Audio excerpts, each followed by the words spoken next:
அன்புமிக்க சகோதர சகோதரிகளே, இன்றைய நுகர்வு கலாசாரத்தில் இறைமகன் இயேசு நமக்கு நல்ல ஆயன் என்ற புதியதொரு கருத்தாக்கத்தை ஆழப்படுத்துகிறார். நாம் அனைவரும் ஆயனாக இறந்துவிட்டால் மட்டும் போதாது, நல்லாயனாக இருக்க வேண்டி இயேசு இலக்கணம் தருகிறார். ஆயனாக இருந்து பிறரை வழிநடத்துவது ஒவ்வொருவருக்கும் கொடுக்கப்பட்ட அழைப்பாகும். ஆனால் நல்ல ஆயனாக இருந்து அனைவரையும் அனுசரித்து குறிப்பாக வழி தவறிய ஆடுகளை வழிநடத்தி செல்வது என்பது ஆவியானவரின் அருளால் அன்றி அமையப்பெறாது. இன்று எங்களுடைய மண்ணிலே எத்தனையோ ஆண்டு காலமாக பல்வேறுபட்ட சமயங்கள் பல்வேறுபட்ட போதனைகளை மக்களுக்கு கொடுத்தாலும் நல்ல ஆயர்களை பெற்றுத்தந்தது மிக குறைவாகவே இருக்கிறது.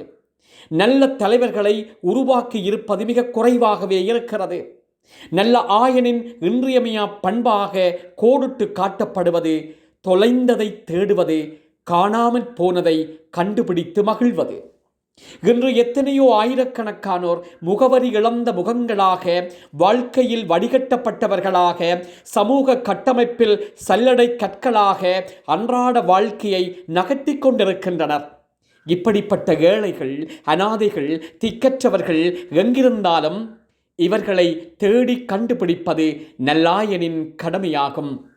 பாதுகாப்பாக உள்ள 99 ஆடுகளையும் விட்டுவிட்டு தொலைந்து போன ஓர் ஆட்டினை தேடி கண்டுபிடிப்பதுதான் உண்மையான மகிழ்ச்சி.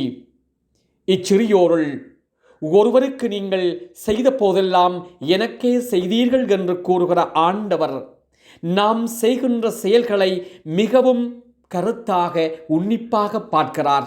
நாம் சிறியவற்றில் பிரமாணிக்கமாக இருந்து நல்லவற்றை இந்த மண்ணிலே செய்து இறைவனுக்கு உகந்தவர்களாக வாழ பல வாய்ப்புகளை தருகிறார். அதை சரியாக பயன்படுத்தி இறைவனுக்கேற்ற மக்களாக வாழ இன்றே புறப்படுவோம்.